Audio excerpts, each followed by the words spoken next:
Iowa's Peter Jock, and SI.com's Michael McCann.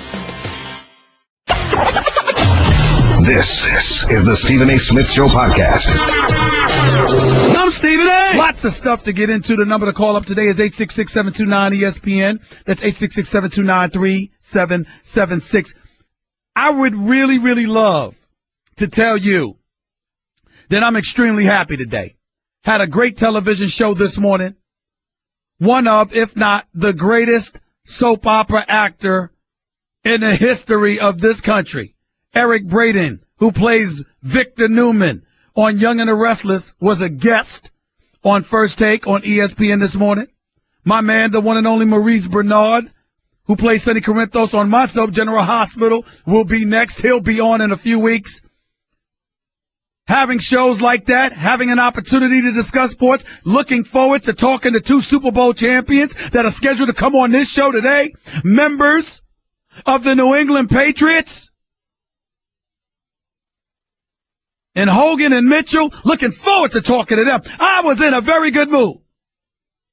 And then I got word that this dude, Phil Jackson, former architect of 5 championships in Los Angeles, after the 6 that he registered in Chicago, who is now the executive of the New York Knicks, who is an absolute abomination as an executive as far as I'm concerned with the job that he has been doing since he's arrived in New York City. This dude finds a way to make news yet again for all the wrong reasons. Phil Jackson, 11-time champion as a coach, absolute positive novice as an executive. After going 42 days without tweeting a thing, that would be since December 27th, 2 days after Christmas, the day that he announced that his engagement with the lovely and wonderful Jeannie Buss of the Los Angeles Lakers had been called off. 42 days later, this dude comes out of hibernation. And he comes out of hibernation in the aftermath of a story written by Bleacher Report's Kevin Ding, whom Jackson has known for decades, by the way. And a story by Kevin Ding was pointing the finger of blame in the direction of Carmelo Anthony. And the headline, Phil Jackson, Knicks doomed by wanting Carmelo to be something he is not. Jackson sends out a tweet at 3:22 yesterday afternoon, and it read, quote, Bleacher's Ding, as in Kevin Ding, almost rings the bell. But I learned you don't change the spot on a leopard with Michael Graham. Like with Michael Graham in my CBA days. Ladies and gentlemen, for those of you who don't know who Michael Graham was, he's the one that helped Patrick Ewing and the Georgetown Hoyas capture a national championship at Georgetown in 1984. He's a guy that tallied 22 points and 11 rebounds, including 14 points in the championship win over the Houston Cougars with Akeem Olajuwon, Clyde Drexler, and Phi Slamma Jamma. He was named to the All-Final Four team. He was 6'9", 270 pounds, incredibly menacing. He was also coached by Phil Jackson when he was in the CBA playing in Albany. That's who Phil Jackson was talking about. So let me get this straight. You have one of the greatest offensive players of the modern day era in Carmelo Anthony, who also happens to be a prolific 25-point per game scorer. He's a 3-time Olympic gold medalist. He's a national champion at Syracuse. And you compare him to some dude named Michael Graham, who we haven't heard from since 1984. Really? This is what Phil Jackson did. Now, I don't know about everybody else,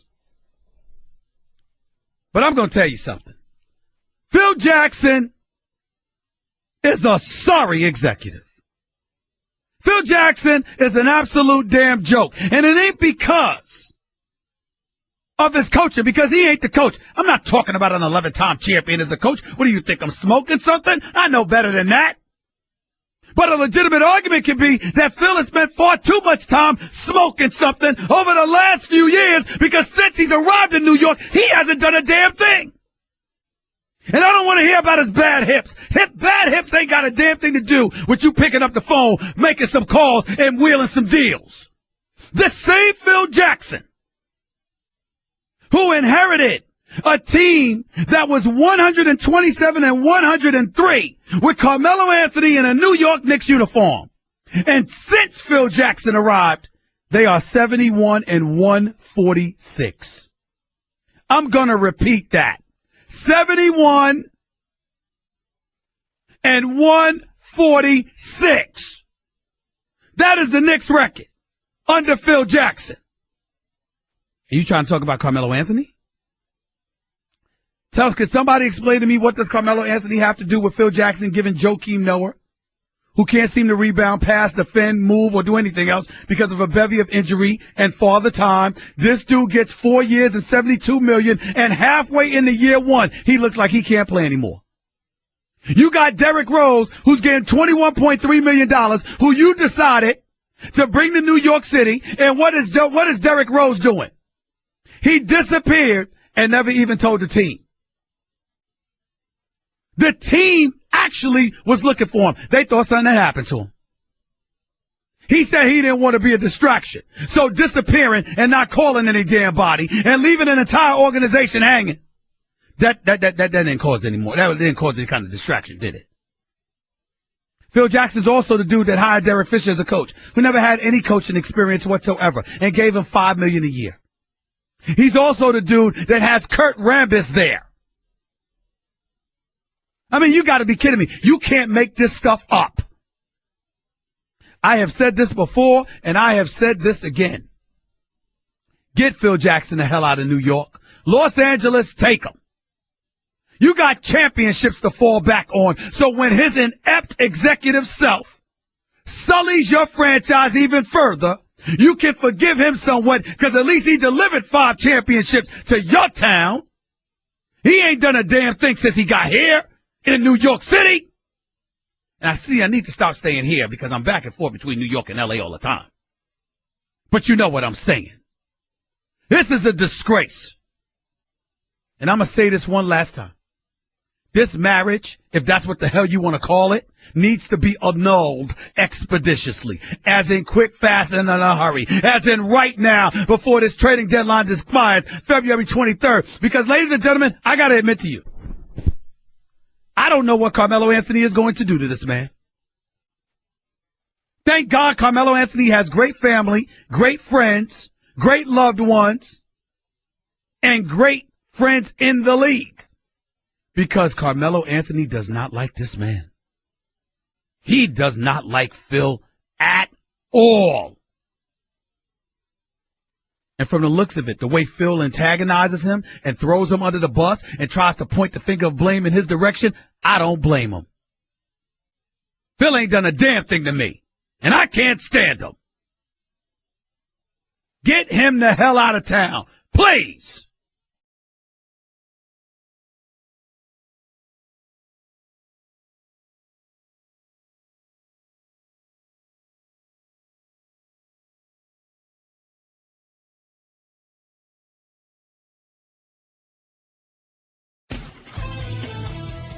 Hey, listeners, this week on the Low Post podcast, we have Chris Herring from 538 talking Carmelo Anthony and the Knicks and the teams we're worried about around the NBA.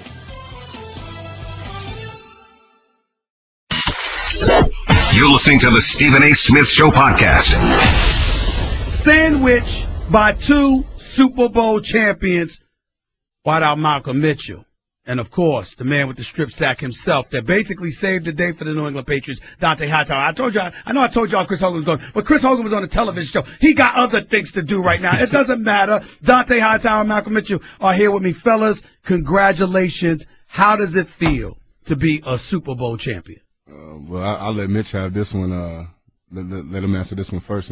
Go ahead, Mitch. It's new to me, but it feels great to be a champion. That's something you work for your entire life. Some people work their whole career, and I was fortunate enough to have the opportunity to as play a rookie. But I was fortunate enough to be with a phenomenal team. and I just follow the leaders. Yeah. What about you, man? How does it feel? Man, it's great. Again, knowing what Mitch is saying, just knowing all the hard work that we put in, man, and just seeing you reap what you sow, and we had a hell of a year, and only right to come out on top. Let's rewind. Let's rewind the clock just a little bit first. Let's go to the game itself. Down 28-3. I'm not gonna lie. I picked y'all to win this game. I gave up. I was still watching, but I said, damn it, I can't believe they never get blown out. I cannot believe this is happening. What the hell was going on when y'all were down 21-0 and ultimately 28-3? What was happening with the New England Patriots at that time? I'll start with you, Malcolm. I would say we weren't playing our best football. I think that's fair to say. And I think anybody that watched the New England Patriots as me watching them growing up and being a part of the team, that's not the style of play that the New England Patriots usually show. Right. So we regrouped. The leaders led, the followers followed, and we put it together somehow. See, y'all making it sound too simple. And listen, I got nothing but love and respect for y'all. I truly, truly do. But I'm not buying it. Don't tell me that when you down 21-0, y'all didn't look at each other and like, what the hell's going on here? How does this happen? Well, I won't take that road. I'll tell you the truth. It was definitely not something that a lot of us was used to. Especially Mitch being his first year. He hasn't really seen too much adversity. But like he said, we got great coaches, and the leaders obviously had to step up. And one big leader obviously is Tom Brady. And when you see guys like that who don't fight and who keep feeding, and you see that drive and that hunger in their eyes, man, it just kind of wakes up everybody. Dante Hightower, Malcolm Mitchell, the Super Bowl champion New England Patriots, right here with Stephen A. on ESPN Radio. I will not deny, it would be stupid for anybody to deny the greatness of Tom Brady. We all know how great he is, but I refuse to put him as number one because of Joe Montana. I said, nope, he's got 2 losses on his docket. Joe Montana was unblemished. Enough's enough. Until Sunday night.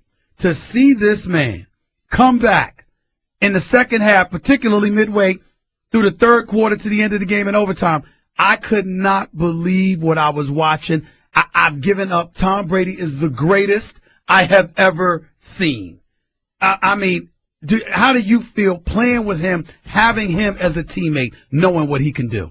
Man, honestly, I see it every day, and we have 2-minute drills, and we have stuff during the season where Tom would, like, if we're playing Matt Ryan, we need a great quarterback. Look, Tom will hop over there and give us a look, and we see it in OTAs and stuff. So we go against him every day, and I'm glad he's my teammate. So, but I mean, it's just great, man, just to see how much drive and how much compassion. You see a guy who's won multiple MVPs and Super Bowls of the MVPs, and just that drive, that spark, that fire that he brings, man, just brings everybody with him. We all know, and we're not here to debate or even discuss Deflategate, to be quite honest with you. But the bottom line is he was suspended the first 4 games of the season because of that whole Deflategate scandal. Malcolm, I'm going to turn this question to you because I want to know, once he returned in Game 5, what was the difference between the first 4 weeks without him and then once he arrived?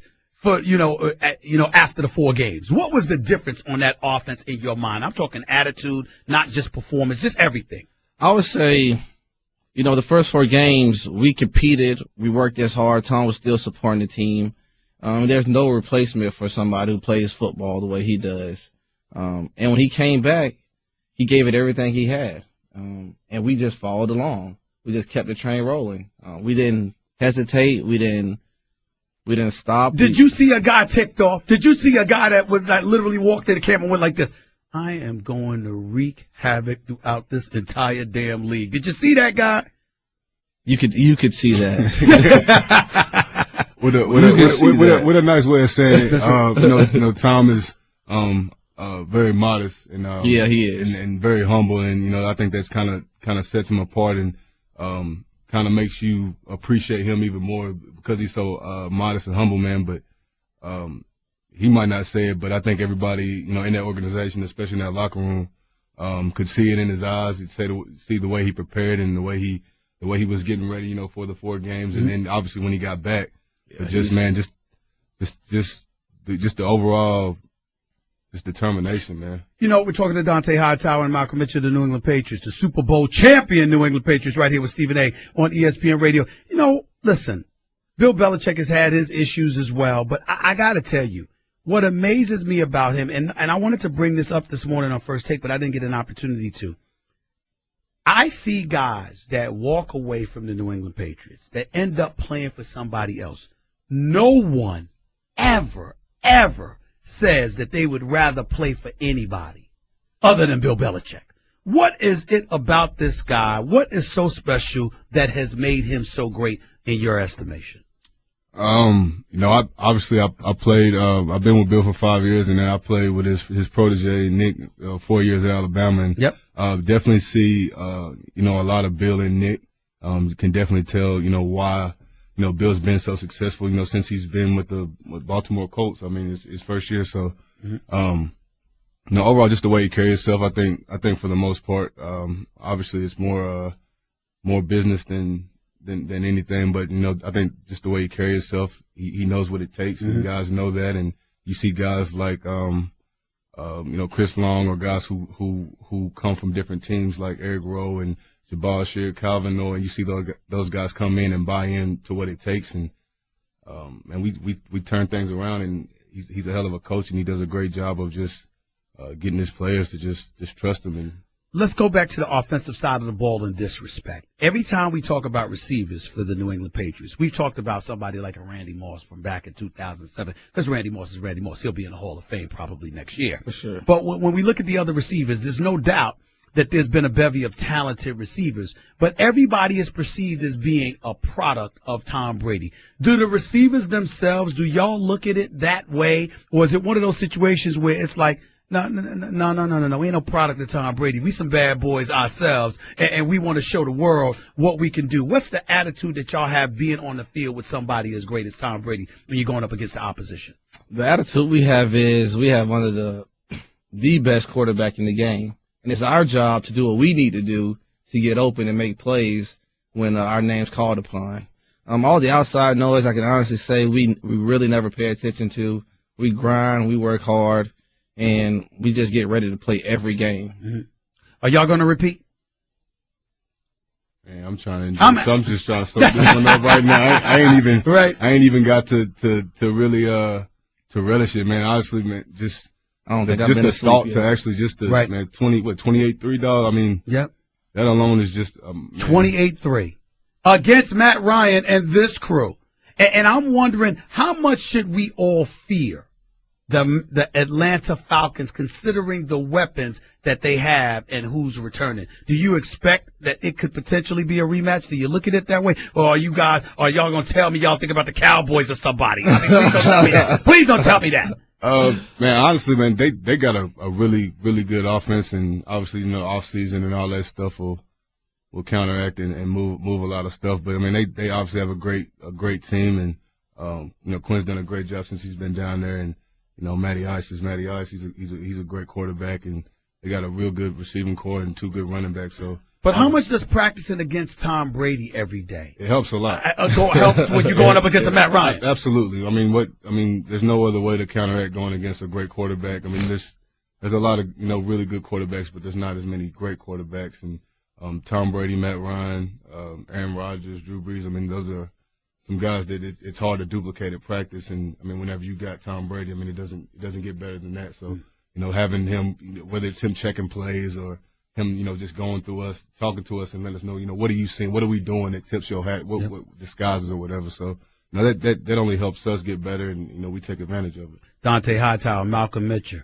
recipients of the greatest comeback in Super Bowl history. Down 28-3, the New England Patriots came back and won the Super Bowl with 31 unanswered points. Got defensive coordinators fired in the process, by the way. They're going. They changed their staff already. Congratulations to Dante Hightower. Congratulations to Malcolm Mitchell. All the best. Malcolm Mitchell, Mama Mitchell, is she listening? Is she listening? She probably is listening. Mama Mitchell, how you doing? How you doing? Your son is in here. He's a Super Bowl champion. Now, what's your favorite meals? We got to make sure, because I know you like your mama's cooking. I love her spaghetti. Spaghetti? I love her spaghetti. All right, have you been home yet? I haven't been home You haven't yet. been home. Now, home is where? Valdosta, Georgia. Okay, Valdosta, Georgia, because you went to Georgia. Here's the deal. Mama Mitchell, he wants his spaghetti. See, you can make demands on the day like that. Yeah. You're going to have it tomorrow. You got to do it now. I got to do it now. You got to do it now. Strike while the iron's hot. Appreciate you, bro. Appreciate both of y'all. Congratulations to the Super Bowl champion New England Patriots. Very, very well deserved. Guess what? You're in the middle of the Stephen A. Smith Show podcast. Damn it, I mean it! On the line right now is my man, writer, producer, director extraordinaire, and more importantly, the greatest Knick fan in the world, even greater than me. I'm talking about the one and only Spike Lee. He's on the line with us right now. Just decided to just call in. What's on your mind, Spike? What's up? Well, haven't seen you in a while. Happy New Year, first of all. Happy New Year, my brother. Go ahead. And I'm still sick over that Super Bowl. Oh. Anytime Boston wins, they got the last two on the humble. Pete Carroll throws the ball, and Atlanta chokes. Well, Atlanta choked, but Tom Brady has something to do with that. They heard those Look, footsteps coming, Spike. Come on. I give mad respect to Tom Brady. Yes, you got to. But there's no way in the world a team should score 31 unanswered points on your ass, excuse my language, in the Super Bowl. That should not happen. Okay. But it did. Anyway. But go ahead. All right. But I don't know what Phil Jackson's doing, because you got to be a man. If you don't like Carmelo, don't use your mouthpiece, Charlie Rosen, and these other guys, Ding. Yep, Kevin Ding, Charlie Rosen. Sit down with Carmelo and tell him that. But what he's doing, as we call him, Brooklyn, is a punk move. Yeah. It's a punk move. He's having all these other people say what he wants to say. If you feel a way about Carmelo, from Red Hook, Brooklyn, New York, be a man and tell him what you feel. Carmelo shouldn't have to read this BS online and Twitter. It's a punk move. Listen, man, Carmelo does not like this man, Spike. He does not like this Why man. should he? And he shouldn't. Why should he? And he shouldn't. And by the way, New York Knicks fans shouldn't like Phil Jackson right now either, because of exactly what you said. But here's the thing, though, because I was at the game, the Cleveland game. Yep. Phil Jackson has turned the fans against the Knicks. So when he started booing them, I was telling Carmelo, man, don't listen to these people. You know, he came over to me in the sideline. You know, when he's shaking his hands to the fans. Phil Jackson is trying to run Carmelo out of New York, and he's doing that by also trying to get the fans, you know, on his side. But we gotta be smarter than that and see what the really is. I don't think the fans are on Phil's side, because I think they see right through what he's doing. But here's the game, they start to boo Carmelo. But here's the thing. And that's not the first. I'm telling you, I understand what you're saying, but this thing is spurred on by Phil Jackson, in my opinion. Yeah. You're probably right. You're probably right, because you're right. Melo was getting booed a little bit, but at the same time, again, Melo was missing shots. You know, when you're missing shots in a particular game, those kind of things can happen. But here's the reality of the situation, Spike Lee. Here's my concern. Did you ever entertain the possibility that Phil Jackson just wants to steal money? That Phil Jackson just wants to sit up there and take money, all right, and do what he has to do, and so he can get out of here? In my informed opinion, he's been stealing money with the exception of the Porzingis. That's right.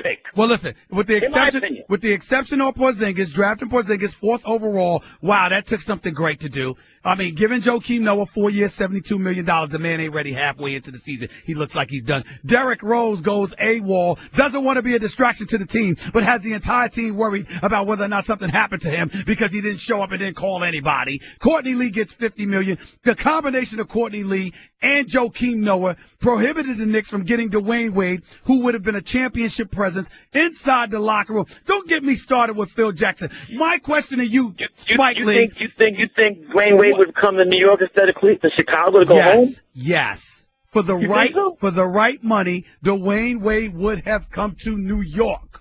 And he would have come to New York. That's right. That's right. Play Carmelo? Yes. Yes. I'm telling you what I know. So I'm saying I'm not questioning you. So what I'm saying to you, Spike, because you got the inside. But check this out, Spike, because before I let you go, you gotta remember who you're talking to. I know you. Yeah. I know you. Yeah. And I know how you are with your pom-poms about the Knicks now. and certain personnel with the New York Knicks. Are you ready to assist in lifting up the barricades to sort of ban Phil from New York if it comes to that? We're pretty close to that. We got bigger problems with DT in the White House, baby. Oh, my Lord. There you go. I know you are a Bernie Sanders supporter. I got you. That's a damn good debate last night, by the way. That's a damn good debate. I know you got to go. But every night I say a prayer because that guy has a nuclear code. They'll stop him. This is not a dictatorship. This is a democracy. America was great before him. It will be great after. Are you in LA or New York? I'm in New York. I'm in New York for now. I'm heading to LA. You coming to the game tonight? Yes, I'll be there. I'll be there tonight's game. I'll see you at the game. I'll be at. I know it. I'll find you. All right, my man. All right, man. The one and only Spike Lee, right here with Stephen A. Kevin Durant is now a Golden State Warrior. Kevin Durant is leaving. Well, I'm viewing it as the weakest move I've ever seen from a superstar. We talked to one fan here, and she actually talked about how this has kind of resolved her to stick with the Thunder even more. Kevin Durant makes his first trip to Oklahoma City as a Warrior. Westbrook ascends like a rocket to the cup. Don't miss the fireworks this Saturday night in OKC. Coverage begins at 7:30 Eastern on ABC and on ESPN Radio. You're listening to the Stephen A. Smith Show podcast. Let's go to Earl in New Jersey. You're live with Stephen A. on ESPN Radio. Earl, hey, what's up, Stephen A.? How you doing? I'm good, man. Thank you for calling. Go ahead. I said the same thing about D-Wade. One point about Phil Jackson. You think he's throwing shade at Carmelo because his own ego is crushed and he can't get no stars to come join him? That's part of it. And also he wants somebody else to be, the GOAT so he doesn't have to be. Right. So he's kind of using Melo for his shortcomings. Of course. Don't most people? Thank you. I finally got somebody to agree with me. There you go. No problem, my man. You take it easy. Let's go to Brandon in South Carolina. You're live with Stephen A. on ESPN Radio. What's up, Brandon? Talk to me. Yo, what's up, Stephen A? I got two things to talk with you about. Go ahead, bro. I'm going to touch on this Melo thing first. Phil Jackson, well, not Phil Jackson. We obviously know he's trash and he's terrible at this executive position that he's holding for the Knicks. Okay. But where is James Dolan in all this? Like, can he show his face? Well, listen, there's a couple of things. First of all, we got to think long and hard about that because some stuff is futile. For example, if you are a billionaire owner who ain't going to fire yourself, what sense does it make talking about him, bro? Oh, no, I'm not talking about firing him. You brought up one of my main points that I was about to get to, too, before I didn't say it, but you're a billionaire owner. So either way, if you're going to have Phil on the job and he's going to do a terrible job, which is going to make the organization worse, so you're going to have to pay him. And even if you fire, you're going to have to pay him regardless. So either way, money coming out the pocket. So why don't you might as well just cut this off and then move in a different direction? Well, I think it's getting to that point because Dolan, one thing about Dolan, he don't like all of this noise. Dolan's not the type of person that likes noise emanating from his front office and stuff like that. He don't play that. And Phil definitely is violating things in that regard. As it pertains to the culpability on the part of James Dolan, ladies and gentlemen, I'm actually going to come to the defense of James Dolan on this. He handed the reins to Phil Jackson, paid the man $60 million. Phil Jackson has carte blanche. Now, unless Phil is willing to come out to us and say he doesn't have carte blanche, that Dolan forbid him from trading Carmelo, that Dolan mandated that he gives Carmelo a no-trade clause, that Dolan mandated that he hire Derek Fisher and give Noah $72 million and bring up Derrick Rose and all of this other stuff. As far as I'm concerned, I'm of the mindset that if that's what's going to be, if Phil Jackson is ready to tell me that is definitely James Dolan, unless he's willing to do that, I don't want to hear it. James Dolan cuts the check. He's giving Melo $122 million, giving Noah $72 million, giving Courtney Lee $50 million, paying Derrick Rose $21.3 million for this final year. I'm sorry. What is he supposed to do, bro, other than fire Phil? Yeah, pretty much. That's what he got to do. But to get to this second point, and I previewed it about 2.5 weeks ago, but it's just, for some reason, ever since you got to ESPN, it's a little harder to get into the show now.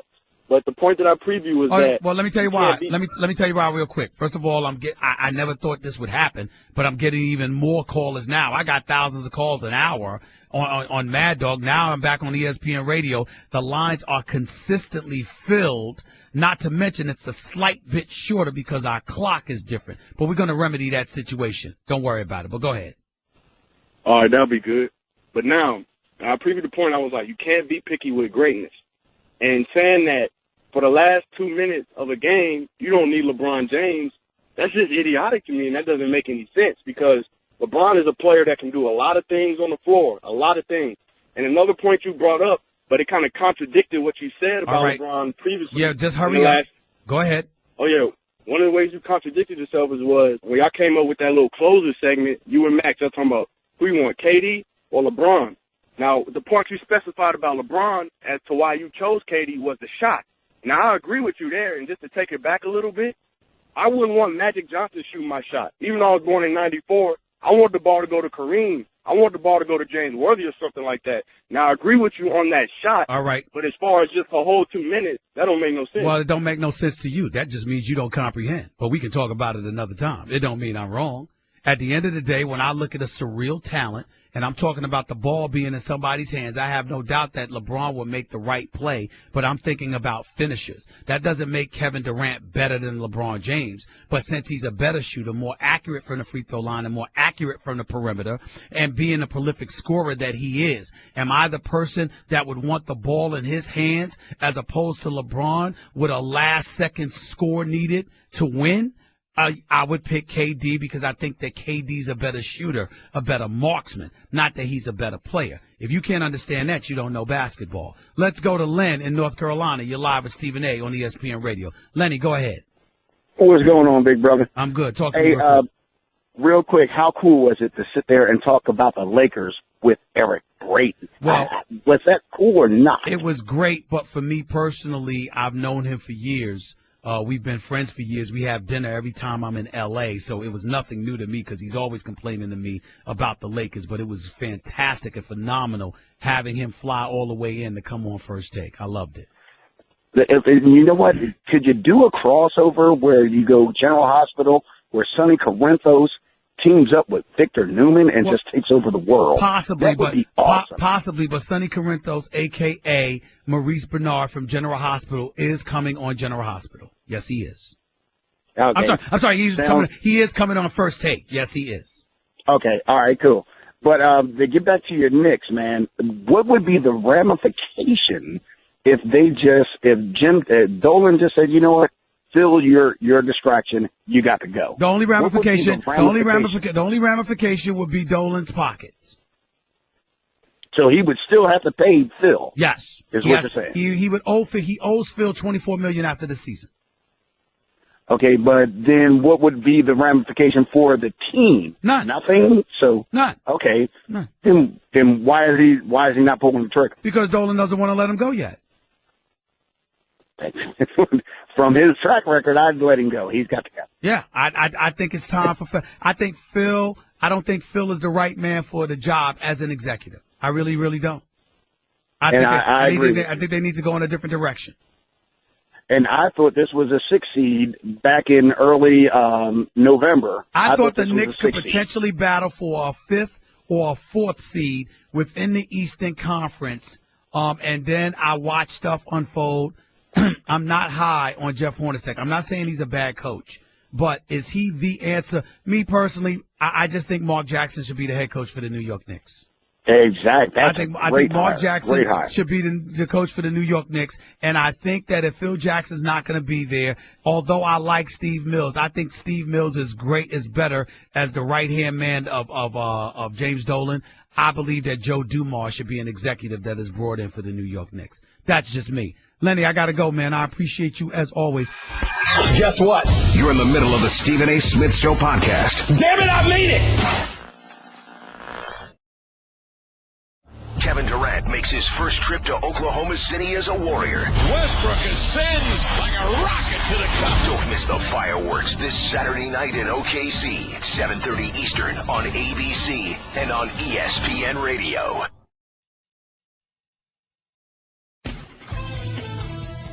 Hey, listeners, this week on the Low Post podcast, we have Chris Herring from 538 talking Carmelo Anthony and the Knicks and the teams we're worried about around the NBA.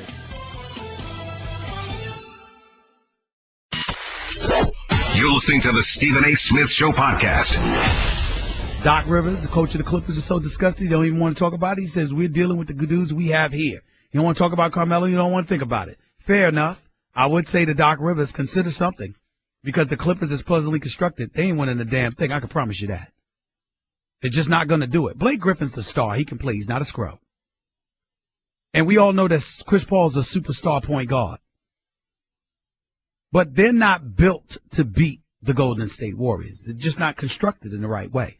If you can get your hands on Carmelo without giving away Chris Paul, Blake Griffin, or DeAndre Jordan, you do it. You absolutely positively do it. But if you got to give away dudes, I don't know what you do. Would I give away Blake Griffin for Carmelo? Yes, I would. I know Blake Griffin loves L.A., but I want somebody that's going to produce in the fourth quarter of games that actually count. That's just my preference. I know Blake Griffin's a star and he can play, but I'm just saying. 866-729-3776, 866-729-3776. That's 866-729-ESPN. The other thing I want to bring up, Draymond Green for the Golden State Warriors made some news because he got on something. He got on Kevin Durant. He got on Kevin Durant because he was footage of him getting in Kevin Durant's face, talking to him, imploring him to do something to the point where even Kevin Durant appeared frustrated. But before I go any further, and Nuna, I'm hoping to listen. Nothing in general. It was actually a tactic. But that's for us for us to know and everyone else to figure out. But everybody who makes a big deal out of it probably are losers. So that's how I view it. Anyone who knows anything about winning know that that's going to happen. It just is what it is. Like I said, if you got to hide something from one of your teammates and you can't say something to somebody, then you're in a bad situation. And me personally, I don't want to be in that situation. If you're on a team where you can't talk, where there's moments and you need to yell at each other, maybe that yelling is to get each other going. I agree with Draymond Green. I love his comments. And more importantly, the dog that he is, and that's a compliment when I say dog, D-A-W-G. I love it. Because what Draymond Green is basically telling the second best player in the world, which is Kevin Durant, is simply this. I kind of know what it takes to be a champion. And my brother, you ain't cutting it acting like this. Kevin Durant is averaging more than 25 points per game. He's the team's leading scorer. He's shooting 53% from the field. He's been absolutely prolific and efficient, which he always is. That's not what Draymond Green is going after. Draymond Green is going after that's something inside of yourself that you pull out of your chest when it's time, which is something we have not seen from Kevin Durant when it counts in the postseason. Let's keep in mind that Draymond Green is the same dude that showed up in Game 7 at the Oracle last year and dropped 32, 15, and 9. That Draymond Green shows up. He does not play. And that cannot be ignored. I have nothing but faith in Draymond Green. And he doesn't have to be the best player to be a leader. All you got to do to be a leader is to be on the floor and be productive. And if you are on the floor and productive, you can be a leader. Bill Laimbeer wasn't Isaiah Thomas, but he was a team leader. It was Bill Laimbeer that looked at Rick Mahorn. It was Bill Laimbeer that looked at Dennis Rodman. It was Bill Laimbeer that looked at John Sally and James Edwards and others and said, yo, this is how we do things here. Now you either going to step it up or you not. Or you're going to get yourself up out of here. Because that's what winners do. That's what winners do. And Draymond Green is absolutely right. This is not a question or a debate about the greatness of Kevin Durant. He's the second best player in the world. And the only reason why he isn't number one is because he doesn't have LeBron James' credentials. That's it. He's that great. But why are you entering your 10th year in the league and you don't have a championship yet? Why have you only been to one NBA Finals? How many times are you going to leave it to other people to blame Russell Westbrook for what you didn't do? And Draymond Green ain't saying those words and he ain't using those words. But trust you me, that's exactly what he means. You don't have that excuse now, my brother. You got the Splash Brothers and Steph Curry and Klay Thompson. You got me, Draymond Green. You got Iguodala. You got Sean Livingston. You got Steve Kerr. You got champions around here. All you need to do is your part. Handle your business. Handle your damn business. That's what Draymond Green said. That's what winners say. You don't like Draymond Green for this. You don't hate Draymond Green for this. You love him for this. Because that's what champions do. Kevin Durant can get an attitude all he wants to. It's no big deal. He's not getting a real attitude. That's his boy. So let's not run away with it acting like, oh, my Lord, something's going on here. Draymond Green is one of the biggest reasons Kevin Durant came to Golden State. But now that he's here, yo, this is what we do to win here. And don't compare Kevin Durant to Steph Curry. Steph Curry is a champion. He has already shown he's got that dog in him, D-A-W-G. Don't get me started with Klay Thompson, one of the best two-way players in the entire league. Kevin Durant got to be that dude. He might have to be that dude. And if he is that dude, there's nothing stopping Golden State. Which is why LeBron James has sounded a little bit nervous over the last 2 weeks. He knows Cleveland needs to do something because it's presently constructed. They can't beat these boys. They ain't going to be Golden State. Not in a 7-game series. 866-729-ESPN. That's 866-729-3776. The biggest medical center on earth isn't found on the East Coast or the West Coast. It's found in Houston, Texas, America's third coast. Houston is home to the Texas Medical Center, or as they call it, TMC. It's the largest medical city on the planet. Each year, the TMC's 21 hospitals serve over 8 million patients. Its 3 medical schools and 6 nursing schools educate tomorrow's medical leaders. More doctors, nurses, and scientists work at the TMC than any other site in the world. With over 100,000 employees, it's the 8th largest business district in America. Every 3 minutes, a surgery begins at TMC. Every 20 minutes, a baby is born. The Texas Medical Center leads the world in clinical research. TMC doctors and scientists are at the forefront of life-saving medical advances, developing new treatments, drugs, and devices to improve the health of humanity. So find out more about the innovations happening at the Texas Medical Center at tmc.edu.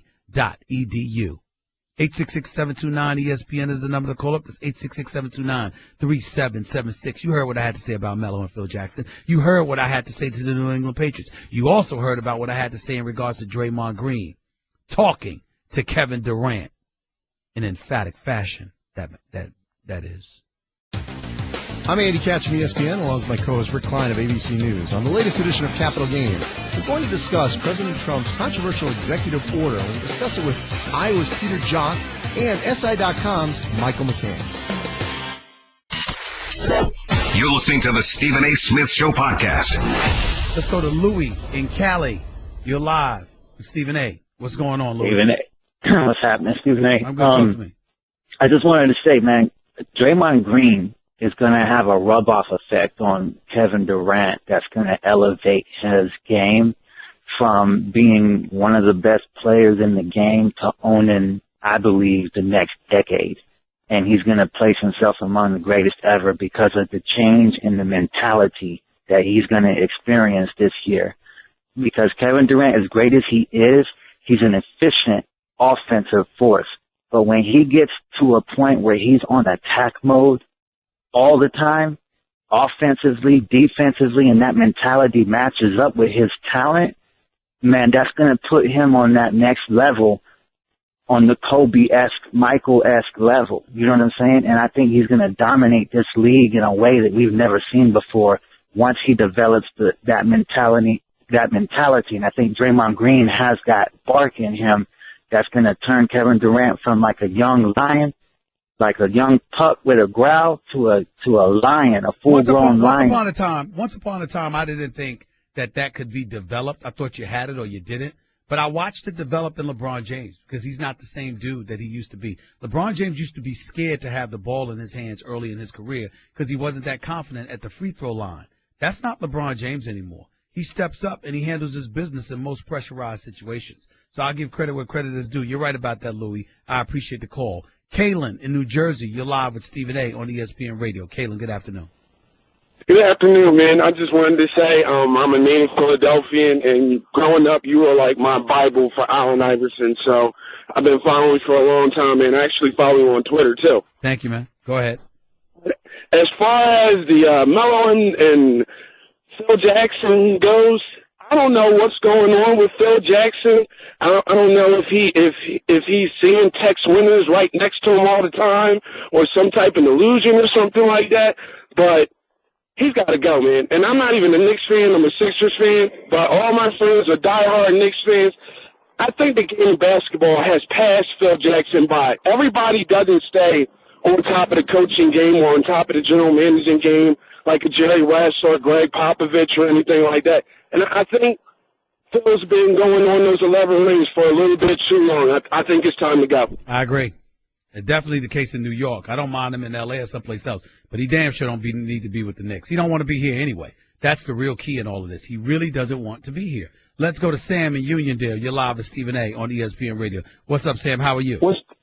What's up, Steve? I'm good. Steve, it's time for Phil to go, man. And Phil Jackson, to me, early on when he first got here, he got on J.R. Smith, blowing up his personal life. He made comments about Iman Shumpert. I'm like, no big deal. Then, Phil doing his documentaries with Charlie Rosen and all this stuff. And now you've got Phil. Not only did he take shots at the face of the league in LeBron James earlier this year, but he also took shots at, now you're taking shots at your resident star. And Stephen A., Knicks fans have to realize that if you get rid of Carmelo Anthony, who's going to come here, Stephen A.? Because the Knicks have money this summer. Who's going to come here after you took shots at LeBron, you ridiculed your star, you embarrassed him? Who's going to come here? We brought Phil Jackson here to be the Pat Riley face to get guys here. Hasn't done it. Who's going to come here now that they see that this guy humiliates his stars? Well, that's exactly what I said. Now, mind you, Carmelo was warned about this by Kobe. But Kobe believes in Phil. Kobe's whole thing is that history, shows everything. You be patient. Phil Jackson knows what he's doing. But I think Melo's a special situation because unlike Kobe, Melo hasn't won. Kobe had 5 rings. And more importantly, Phil was the coach. Phil wasn't an executive. So Melo's getting a very poor, worn-down, novice, inept, inexperienced version of Phil Jackson because he's not getting the coach who's hands-on coaching them day-to-day like he was coaching Kobe. He's getting the executive, and that's what makes this disgusting. If Phil were the coach, despite the fact that it might disgust Melo, he was prepared to deal with this because Phil is hands-on making everybody around Melo better, and that would have been tolerable. But because that's not the case, and Phil is, sitting, 50 perches above the fray, just running his mouth and running it to people within the blogosphere, the media, and really talking down to Melo, that's why Melo can't stand him. And Stephen A., I was going to also say, with him doing that, Carmelo Anthony is a guy, he's a guy who's friends with all these guys, Chris Paul and all these guys. This summer, there's going to be so many point guards available. They're not going to want to come here. They're not going to want to come here and play for Phil. They're not going to want to come here playing Phil, which is why what you bring up, Sam, is very, very relevant because knowing that reality, it might be in James Dolan's best interest to get rid of Phil now. But at the same time, you're counting on Carmelo to recruit, and I really, really don't know if you can do that. Let's go to Cody in California. You're live with Stephen A. on ESPN Radio. What's up, Cody? Hey, Stephen A. How you doing? I'm good. Talk to me. I just want to say, big fan of yours. Watch you all the time. Listen to your radio almost every day. In the last few days, though, after the Super Bowl, I've been hearing a lot of Tom Brady is the greatest talk. I heard you and Max Kellerman. What's your point? I don't need you to reiterate what Max and I said. Sure, what do you feel? What do you feel? You don't, Steve. What do you feel? I feel you're wrong. Okay, but tell me why. Okay, perfect. Thank you. I appreciate that. You better hurry up. Go ahead. The GOAT, the GOAT is by definition the player who can and has executed the best performance of play to have ever been previously conducted. Nothing else, no more, no less. Tom Brady's Super Bowl, and that was the turning point for you when you said John Madden, Joe Montana. Yeah, excuse me. This Super Bowl is not a good example of why he's better than Joe Montana, and I wouldn't even put Joe Montana in how about 5 Super Bowl rings and 7 Super Bowl appearances? Is that a good enough example? How about 10 appearances in a conference championship game? Is that a good enough example? No, it's not. Okay. Those feats are team-based, not player-based. Goodbye. Have a nice day. Have a nice day. So in other words, you just told me, Nuna, I want to make sure I'm clear about what Cody just said.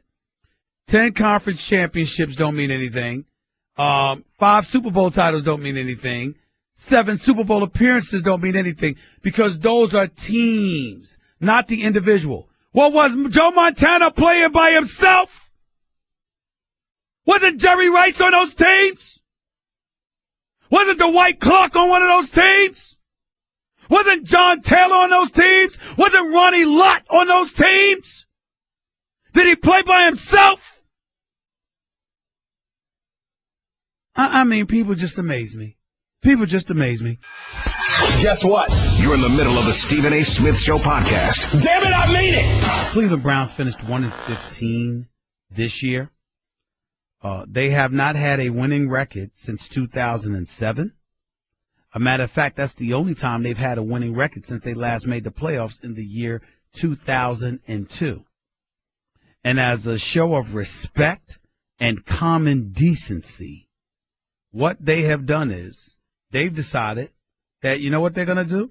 They're going to lower ticket prices. That's what the Cleveland Browns decided to do. Cleveland Browns announced after a 1-15 season last year, they are lowering season tickets for 2017. Quote, "We are incredibly grateful for the passion and support we received from our fans and felt it was appropriate to adjust our ticket pricing at this time.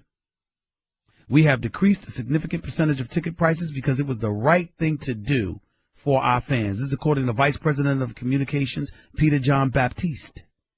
In a statement today, all season tickets will either see a decrease in price or stay the same. No season ticket prices will increase. According to the Browns organization, 40% of the stadium will see a decrease in per-game season ticket prices. More than 90% of per-game season ticket prices in the Upper Bowl will be decreased. Price decreases range from $5 to $15 per game, depending on location, and season tickets are available in the Upper Bowl for $25 to $65 per game. In the Lake Club and the BMW City Club, more than 50% of per-game season ticket prices will decrease as well. Lower bowl and mezzanine seating per-game prices will remain flat. That's the Cleveland Browns, engaging in a level of decency off the field because God knows they've given you little to no decency on the field. And then, of course, there is the Chicago Bears. One winning season in the past 6 years when they were 10-6 in 2012. And Lovie Smith was their coach. That was his last year coaching, by the way. The Chicago Bears have not been better than 500 since Lovie Smith was relieved of his duties in 2012. Okay? They've only made the playoffs. They've only made the playoffs one time in 1, 2, 3, 4, 5, 6, 7, 8, 9, 10 years. Since the Chicago Bears went to the Super Bowl in 2006 and lost to Peyton Manning's Indianapolis Colts, it has been 10 seasons. They have been to the playoffs once. You remember that year, 2010, when they went 11-5, and Jay Cutler somehow, some way, could backpedal on a bicycle or pedal on a bicycle, but couldn't backpedal in a pocket to throw a pass because his leg was hurting. And this was the NFC Championship game. A Super Bowl berth was on the line. He could ride a bicycle, but he couldn't drop back to pass to throw the damn football. That Jay Cutler, with his Jabba the Hutt, fat, slovenly self, hanging on boats with his wife, looking all fat and out of shape without a care in the world because he knows he's getting his money, robbing the Chicago Bears organization of decency, let alone competitiveness at the quarterback position. That Jay Cutler. This dude plays for a team with the Chicago Bears, with all that I just told y'all, one winning season in the last 7 years, one playoff berth in the last 10 years, and still the Chicago Bears, unlike the Cleveland Browns, have decided to increase, not decrease, increase their season ticket prices for most sections of Soldier Field, despite going 3-13 last year. Worst record in franchise history for a 16-game season, by the way. Some sections will see a decrease in pricing, but most sections will see an increase of 1 to 4%. It's the first increase since 2014, but they actually have the audacity to sit up there and have an increase anywhere. There's a quote from President and CEO Ted Phillips in a letter. He says, quote, "It was a challenging and disappointing season, one we will not repeat. We shared in your frustration and do not take your passion and loyalty for granted. We are humbled by your dedication to the Bears and know we must be better." Really? Now, mind you, the Bears haven't made the playoffs in 9 of the past 10 years. Yet this same dude, Ted Phillips, praised the work of General Manager Ryan Pace and head coach John Fox in changing the culture in the locker room and making the team younger over the last 2 years. So in other words, they changed the culture, they made the team younger, but a 3-13 season, you still said, hey, we're gonna increase ticket prices. See the difference between them and the Browns? Just pathetic. The other point I wanted to make is this. The Atlanta Falcons hired Steve Sarkisian as the offensive coordinator, got him away from Alabama. Makes me think about what's going on with Nick Saban. Lane Kiffin's gone the week of the national championship game. You insert Steve Sarkisian in there. He was supposed to be the heir apparent since he was close to Lane Kiffin, which is why you hired him to begin with. And now he departs from you to come to the NFL. And I'm not saying it's a bad move for Steve Sarkisian. I mean, when you lose your job at USC as the head coach because of alcoholism, and you got to connect to check yourself into rehab, and somehow, some way, the two jobs that you land afterward is ultimately as the offensive coordinator for the Alabama Crimson Tide under Nick Saban, and then ultimately the NFC champions that are the Atlanta Falcons. I would say only in America. I mean, damn, how lucky can you be? But there's the other side to it. The Atlanta Falcons also got rid of their defensive coordinator. I mean, when you think about this, some stuff is going on. Defensive coordinator Richard Smith being replaced, while defensive line coach Brian Cox is being let go by the team after they gave up 31 unanswered points in the Super Bowl to Tom Brady. Interesting. Back to the phones we go. Let's go to Trey in Cleveland. You're live with Stephen A. on ESPN Radio. What's up, Trey? Stephen A., how are you doing, buddy? I'm great. Thank you for calling. What's up? All right, a couple things. Number one, as it relates to Carmelo and your boy Phil Jackson, I agree 100% that Phil Jackson needs to leave as an executive. But one thing that people are missing about this whole situation is that Phil knows what the makeup of a championship player is. And Carmelo is not that. Carmelo has never been a championship player. He doesn't make anybody better around him. And Phil is like, regardless of how you look at me as an executive, this guy, we're overpaying him. Well, let me stop you. Let me stop you right there. Number one, Phil didn't have to overpay him. Phil could have let him go. You decided to pay him $122 million. You decided to give him a no trade clause. You decided to give him a 15% trade kicker. Are you aware, Trey, of what a 15% trade kicker is? Means when he gets traded, whatever team gets him has to pay him an additional 15%, correct? No, they have to pay him 15% of what he's owed on his contract. Gotcha. Okay. So in other words, if you owed $100 million, he gets $15 million. Do you know when he gets that money? Up front. Up front. Okay. Now you have to do all of that for a dude that never wanted to leave in New York, whose only options were Chicago, who's only going to give him half the amount that you were giving him, or the Los Angeles Lakers, who are only capable of giving him up to like $26 million less than what you could offer, and you still had to give him all of that. That was Phil Jackson. Not to mention the fact that when we talk about Carmelo Anthony as a winner, can I tell you something, Trey? If you know anything about my history, who did I cover the first 10 years of my career covering the NBA? Allen Iverson. I covered Allen Iverson every day.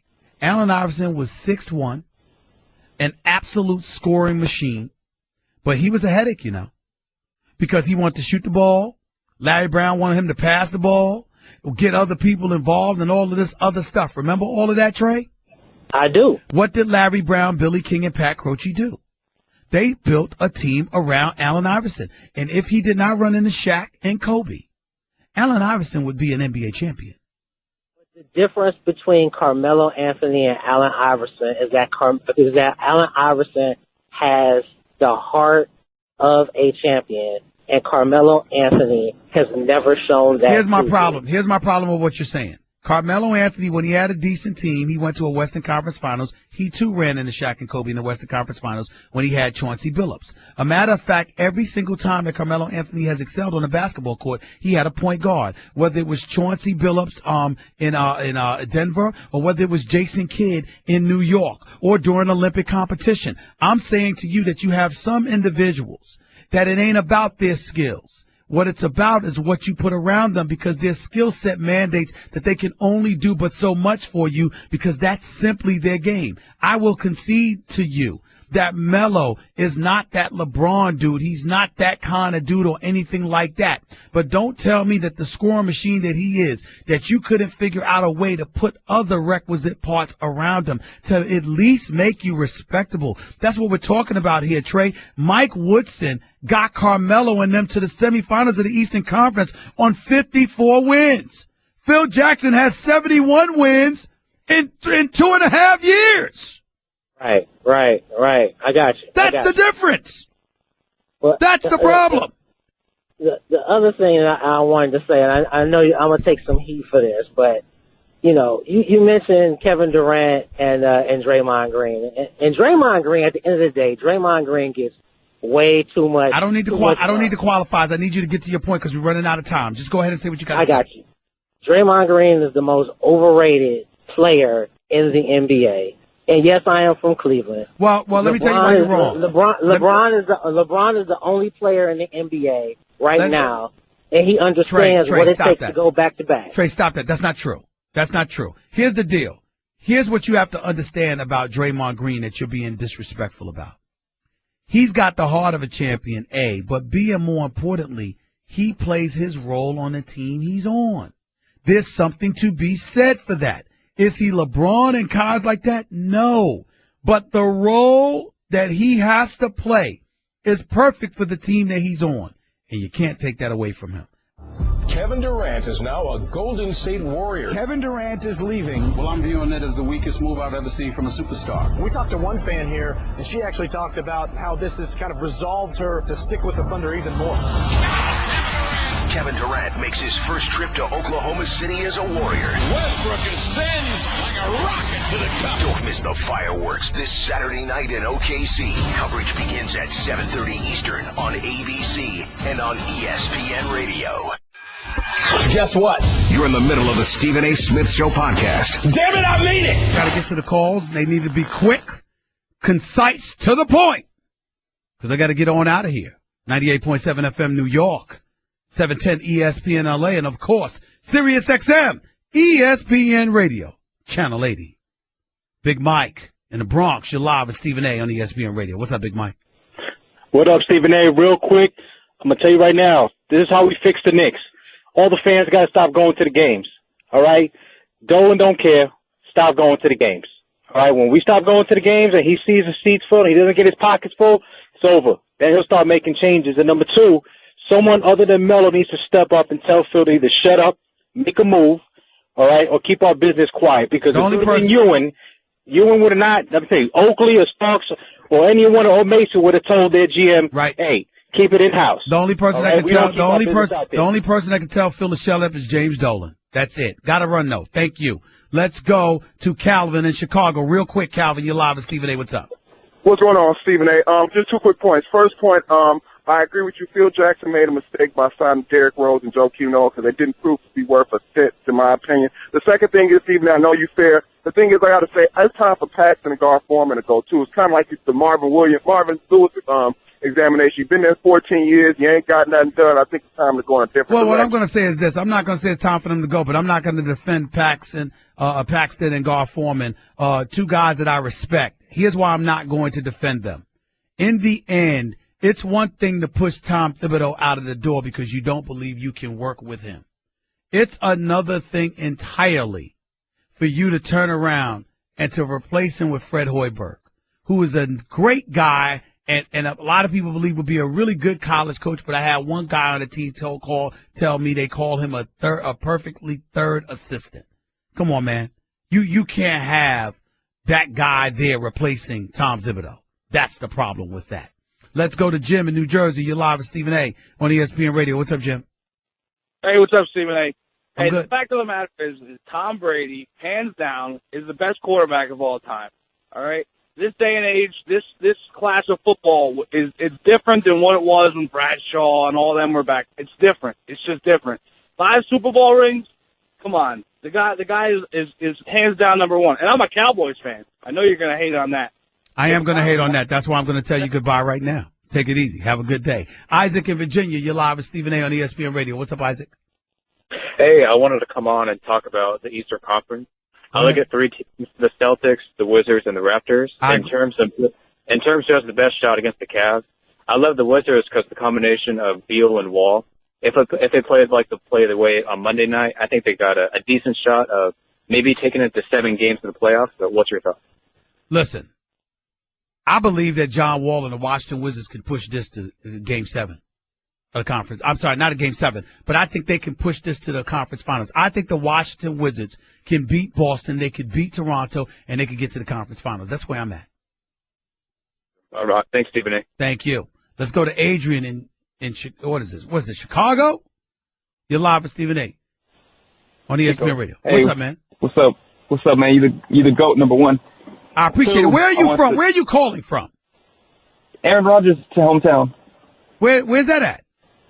Chico, Northern California. Chico, Northern California. Wow, I didn't even know there was a Chico, Northern California. My bad. That's where Aaron Rodgers I had is no from. idea. Go ahead, man. I was like, Chico? What is that? Go ahead. Go ahead, man. Now you know. All right. Hey, I just want to make it quick because I know you got to go. The hiring of Kyle Shanahan, I think it was all hype. Had a good system with some talented players. I think it's going to be another Chip Kelly situation, to be honest. I wouldn't go that far. I think that Kyle Shanahan is more familiar with what traditional NFL football is all about and how to make it work effectively. Even though he didn't have his greatest day in that second half of the Super Bowl, the bottom line is I got to give credit where credit is due in that regard. Actually didn't have the great Super Bowl at all because they only scored really 14 points as far as I'm concerned. It was a pick 6 by Brady and a fumble by Blunt. But what I would say is this. You got to remember that the biggest problem with Chip Kelly is that Chip Kelly wanted to act like he was reinventing the wheel. All right, trying to bring that, that up-tempo pace to the NFL, and that wasn't going to work. I don't see Kyle Shanahan doing that unless he has the requisite parts to pull it off. So I'm not sure about that. But I appreciate the call. Thank you. Let's go to Eric in New Jersey. You're live with Stephen A. Real quick, Eric, go ahead. Look, Stephen, man, I love your show. I love what you're about, but I got to be a little critical of you because you're like me. You're like me, but I'm a fan. And I know you hold New York close to your heart. But with certain guys, you tend to be a little soft on them because you want to get that interview because and you are critical at times. You were critical of Melo during the Olympics a little bit. But all it took was a call from Melo and you took it back a little bit. Stop right there. First of all, no. I'm going to interrupt you. I don't want to listen to any more of this. First of all, I took it back because I was wrong. And I'm a man. So if I'm wrong publicly, I'm going to acknowledge it publicly. I was wrong because Melo's whole position was, why didn't you call me? Secondly, I've held Melo accountable. I've held Allen Iverson accountable and a multitude of others. Thirdly, I don't know if you've noticed, Eric, I don't need interviews. I've got mine. First Take, with or without the interviews, is going to be what I'm doing. Radio, with or without the interviews, is going to be what it is. I'm beyond that. I say what I mean. I mean what the hell I say. I don't back up unless I feel I'm wrong because I'm a man and it's fair and it's the right thing to do. Sleep on that and holler back at me tomorrow. That's just a sample of what you'll hear on the Stephen A. Smith Show. Weekdays at 1 p.m. Eastern on Sirius XM Channel 80 and the ESPN app. Kevin Durant makes his first trip to Oklahoma City as a Warrior. Westbrook ascends like a rocket to the cup. Don't miss the fireworks this